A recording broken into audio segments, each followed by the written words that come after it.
Format বা delete হয়ে যাওয়া ডাটা কীভাবে ফিরে আনতে হয় চলুন আজকে সেটা দেখে নিই। আমি নিজেও অনেক সময় অনেক সমস্যায় পড়ছি। আমার অনেক সময় ডাটা লস হয়ে গেছে, ফরম্যাট করে দিয়েছি বা ডিলিট করে দিয়েছিলাম, সেই ফাইল আর খুঁজে পাচ্ছি না, বা নিজের অজান্তে ডিলিট হয়ে গেল, সেই ফাইল আর খুঁজে পাচ্ছি না, আমার দরকারি যে ফাইলগুলো আর পাচ্ছি না। তো আমি অনেক ঘাটাঘাটি করার পরে একটা সফটওয়্যার আমার কাছে খুব বেশি ভালো লাগলো। প্রায় 90% ডাটা বলা যায় আমার ব্যাক আসছে, সেরকম একটা ফ্রি সফটওয়্যার, ছোটো একটা সফটওয়্যার। সেটার সাথে আপনাদের পরিচয় করে দিব। চলুন শুরু করা যাক।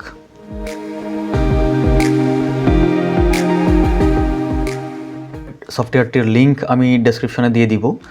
ডেসক্রিপশন থেকে ক্লিক করার পরে এই উইন্ডোটা আসবে। এইখান থেকে হচ্ছে জাস্ট ডাউনলোডে ক্লিক করবেন আর এটা জাস্ট সিম্পলি কেটে দিবেন।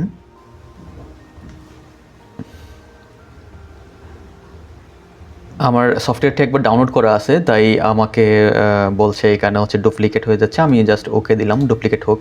আমি জাস্ট ডাউনলোড করে আপনাদেরকে দেখাচ্ছি।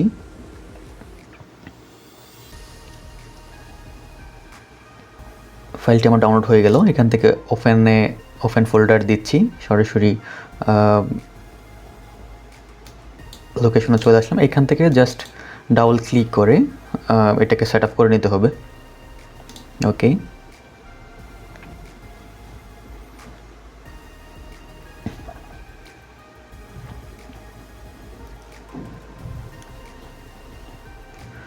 জাস্ট সিম্পলি এখান থেকে ইনস্টলে ক্লিক করব।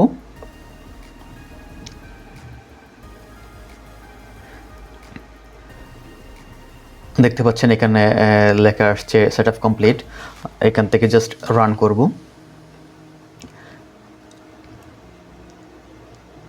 নেক্সট।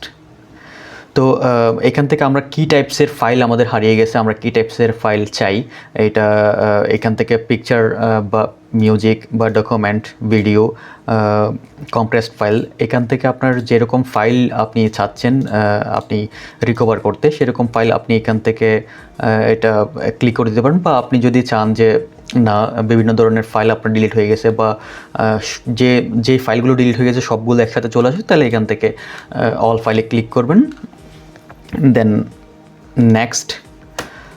তারপর এটা হচ্ছে এখানে কিছু অপশন দেখতে পাচ্ছেন, সেটা হচ্ছে আপনার পিসিতে যদি হয় পিসি রিসাইকেল বিনে, সেই পিসি রিসাইকেল আপনি পিসি থেকে ডিলিট করে দিয়েছিলেন বা ডিলিট হয়ে গেছে, সেই ক্ষেত্রে আপনি যদি নিশ্চিত হন যে আপনি রিসাইকেল বিনের মাধ্যমে ওটা ডিলিট হয়ে গেছে, তো সেই ক্ষেত্রে আপনি এখান থেকে ইন দ্য রিসাইকেল বিন এটা ক্লিক করে নেক্সট দিবেন।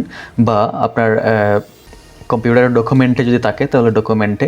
এরপরে হচ্ছে এখানে আপনি যদি শিওর না হন যে কোথা থেকে আপনার ডিলিট হয়ে গেছে, এই অপশনগুলো শুধু কম্পিউটারের জন্য।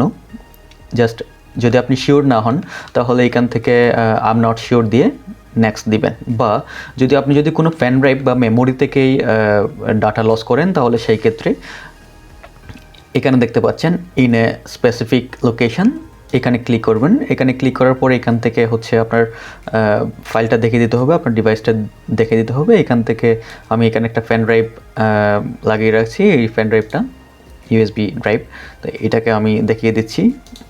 ওকে, নেক্সট। তারপর এখানে একটা অপশন দেখতে পাচ্ছেন, এটা হচ্ছে এনেবল ডিপ স্ক্যান। এটা অন করলে আপনার দেখা যাচ্ছে অনেক দিন আগে আপনার ফাইল ডিলিট হয়ে গেছে বা যে কোনোভাবে হারিয়ে গেছে, আপনি পাচ্ছেন না, ওই ফাইলগুলো সহ, মানে এটা ডিপলি স্ক্যান করে আর কি। এটা হচ্ছে এখানে চেকবক্সে ক্লিক করার পরে যখন স্টার্ট দিবেন তখন একটু বেশি সময় নেবে, তবে আপনার ম্যাক্সিমাম ফাইল ফিরে আসার সম্ভাবনা রয়েছে এখানে। তো স্টার্ট দিলাম। বেশ কিছুক্ষণ সময় নেবে এখানে, আপনার যতগুলো ফাইল এখানে হচ্ছে ডিটেক্ট করছে সেই ফাইলগুলো এখানে দেখাবে। এই যে আমার এর মধ্যেই 80টা ফাইল ডিটেক্ট করছে, তো একটু সময় নেবে। আমরা এটা স্ক্যান হয়ে যাওয়ার পরে ফিরে আসছি। তো এখানে আমাদের স্ক্যান কমপ্লিট। তো এখানে দেখা যাচ্ছে অনেক ফাইল আমার চলে আসছে। এখন এই ফাইলগুলো আমার এখানে দেখা যাচ্ছে আমার সফটওয়্যার পর্যন্ত চলে আসছে। আমি পেন ড্রাইভ থেকে আমার কিছু সফটওয়্যার আমি কপি করে তারপরে এগুলো ডিলিট করে দিয়েছিলাম, সেগুলো পর্যন্ত চলে আসছে, অনেক বড় বড় ফাইল। তো এখন এই ফাইলগুলো এখানে হচ্ছে জেপিজি ফাইল আছে, ভিডিও আছে। তারপরে এই ফাইলগুলো আমি এখন কম্পিউটারে সেভ করব। এর জন্য এখানে এই চেকবক্সে ক্লিক করব। এই চেকবক্সে ক্লিক করলে সবগুলোই হচ্ছে সিলেক্ট হয়ে যাবে। এরপরে হচ্ছে রিকভার। দেন আমি কোথায় এই ফাইলগুলো সেভ করব সেই একটা ফাইল দেখিয়ে দিতে হবে। আমি এখান থেকে এই স্টুডিও, আমি এখানে একটা ফোল্ডার ক্রিয়েট করি, নিউ ফোল্ডার। এর নাম দিচ্ছি রিকভার। আপনারা যে কোনো নাম দিতে পারেন। তো এইখানে এটা সিলেক্ট করে আমি ওকে দিচ্ছি। দেন আমার ফাইলগুলো এখানে রিকভার হতে থাকবে। তো এই সফটওয়্যারটি খুবই হেল্পফুল, একদম পারফেক্ট কাজ করেছে। আমি যতগুলো মেমোরি বা পেন ড্রাইভে ট্রাই করছি, প্রত্যেকটা বার কমপক্ষে 90% আমাকে বেস্ট রেজাল্ট দিছে এইটা। তো আপনারাও ট্রাই করতে পারেন। এটার এই সফটওয়্যারের ডাউনলোড লিঙ্ক আমি ডেসক্রিপশন দিয়ে দিব। তো ওখান থেকে ডাউনলোড করে আপনারা ট্রাই করতে পারেন। তো এখানে হচ্ছে মূলত অনেক সময় লাগবে, কারণ হচ্ছে এখানে যত বড় বড় ফাইল, এখানে এই যে ফটোশপ দেখতে পাচ্ছেন, অ্যাডোবি ফটোশপ 2020, এই একটা ফাইলই হচ্ছে 2 জিবির উপরে। তো অনেকগুলো ফাইল এখানে প্রায় 1000-এর উপরে ফাইল ডিটেক্ট করছে, এই মাত্র 1% হলো। তো অনেকক্ষণ সময় লাগবে। তো ধৈর্য ধরে আপনারা এগুলো সেভ করে নেবেন, ফাইলগুলো রিকভার করে নেবেন। আশা করি আপনাদের ম্যাক্সিমাম ফাইল আপনারা ফিরে পাবেন। তো আজকে এই পর্যন্তই। সকলে ভালো থাকবেন। আল্লাহ হাফেজ।